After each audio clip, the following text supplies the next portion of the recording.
Olá, tudo bem? Graça e paz. Meu nome é Diego e eu estou muito feliz de estar aqui. Antes de tudo, gostaria de me apresentar, como eu já disse, meu nome é Diego, algumas pessoas já me conhecem e outras não. É um prazer, uma honra, estar aqui com vocês através desse vídeo, mesmo tão distante. Gostaria de fazer das palavras do apóstolo Paulo as minhas, Mesmo estando ausente em carne, estou presente em espírito. Então, Deus te abençoe esse culto, esse congresso, esse encontro sobre missões, que é um dos temas mais importantes, na minha opinião, dentro do convívio da igreja, Pois bem, eu trabalho com missões e evangelismo desde os meus 18, 19 anos de idade. Conheci a missão e o evangelismo através na época do meu diaconado, na altura do meu diaconado, da qual eu participei de 14 incursões missionárias no interior do Brasil. Tivemos presente em missões e evangelismo em igrejas, comunidades. Tive a oportunidade de passar por instituições como o Jocum, conheci outros lugares, outras metodologias e vim desenvolvendo, através da minha carreira ministerial, daquilo que foi proposto para mim, toda uma história de evangelismo e missão. E isso que eu vou compartilhar com vocês hoje é parte de um workshop, da qual ele completo são 3 aulas, e o que eu vou compartilhar com vocês hoje é um pedaço de uma aula. Espero não enfadar e tentar ser sucinto e compartilhar com vocês algo que Deus coloca no meu coração sobre evangelismo e missão. Começando a partir dessa linha de raciocínio, gostaria de compartilhar com vocês alguns dados esses interessantes, Segundo estudos contemporâneos, eles nos comprovam que 95% dos cristãos hoje, que se encontram dentro de igrejas evangélicas, 95% não chegarão a um culto para pregar o evangelho. Apenas 5% chega à posição de propagar a palavra, de compartilhar da história de Jesus através de pregação em culto. Sendo assim, nós temos uma demanda muito maior de ouvintes dentro da igreja do que de pregadores. Partindo dessa linha de raciocínio, nós vamos observar um mandamento, não uma escolha, mas sim um mandamento de Jesus, que ele diz: ide e fazei discípulos de todas as tribos, de todas as línguas, batizando-os em nome do Pai, do Filho e do Espírito Santo. Missão e evangelismo.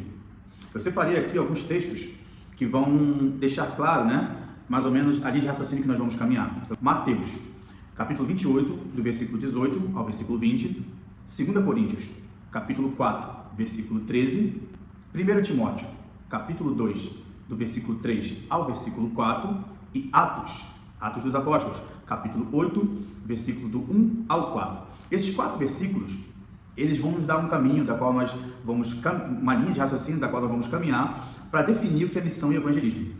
Existem 2 igrejas, a igreja apacentadora e a igreja multiplicadora. Guarda isso contigo. Dentro dessa linha de raciocínio de igreja multiplicadora e igreja apacentadora, eu quero dizer uma coisa: as duas estão corretas.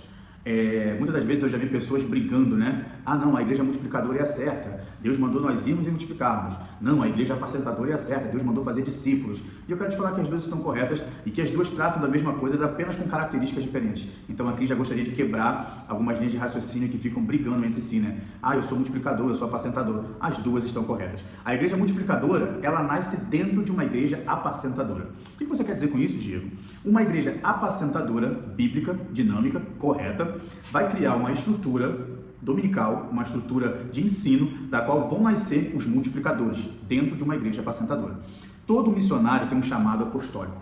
Isso é um ponto, isso não é uma opção. A palavra apóstolo significa aquele que é enviado. Ele é um mensageiro ou um embaixador. Essa pessoa enviada à frente, ou seja, ele chega primeiro, ele é um embaixador.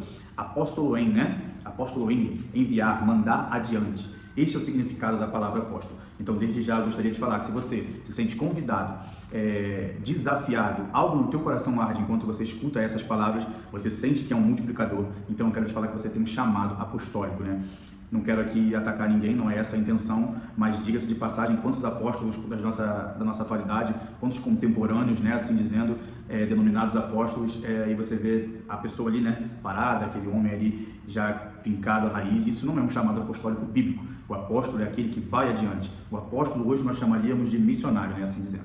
Então, se você tem uma chama missionária no teu coração, você tem um chamado apostólico. O evangelismo é o ato de falar de Jesus. Você não deve perder esse momento. A característica do evangelismo é justamente essa. O ato de falar de Jesus denomina-se evangelismo. E o evangelista ele não perde momento. O evangelista ele é oportuno, ele é estratégico, ele é inteligente e ele nunca deixa passar. O evangelismo é apresentar a Cristo no poder do Espírito Santo. O evangelismo é isso. Guarde essa frase. Evangelismo, apresentar a Cristo no poder do Espírito Santo. Depois de nós diagnosticarmos o que é missão, o que é evangelismo, diagnosticar o que é um chamado apostólico, eu gostaria de compartilhar com vocês o por onde começar, né? Diego, eu me sinto num chamado apostólico, eu sinto que eu tenho que ir, né? Diego, eu sinto que eu sou um apacentador, eu sinto que eu sou um evangelista. Por onde eu começo? Por onde eu começo a falar de Jesus? E a resposta é simples e clara. O lugar que se deve começar chama-se Jerusalém. Aqui é onde se deve começar. Aí onde você está agora, essa é a tua Jerusalém. Independente de você ficar local ou de você alcançar os confins da terra, Jerusalém é o lugar aonde se deve começar. Hoje, nós trabalhamos com implantação de igrejas na Europa, né? Estamos aqui, fincando estacas, trabalhando no discipulado. Até chegarmos aqui, passamos por nossa Jerusalém. Evangelizei em comunidades, evangelizei em presídios, conheci boa parte do Brasil, do Nordeste, do interior de Minas Gerais. Na época que nós fazíamos incursões missionárias no Vale do Jequitinhonha, o Vale do Jequitinhonha era considerado a Etiópia brasileira. Então, Jerusalém é o teu primeiro lugar. Jerusalém é por onde você começa, né? No texto de Mateus, capítulo 18, no versículo 19, a palavra nações vem do original grego que significa etnos, ou seja, ide a todas as etnias. Jesus é bem claro aqui nesse mandamento. Vocês começam com Jerusalém, vocês fincam as suas estacas aqui em Jerusalém, fazem-se conhecida na sua Jerusalém, mas o chamado é para todas as etnias. Você tem que ir a todos os povos, de todas as nações, de todos os cantos da terra e falar, representar Jesus no poder do Espírito Santo.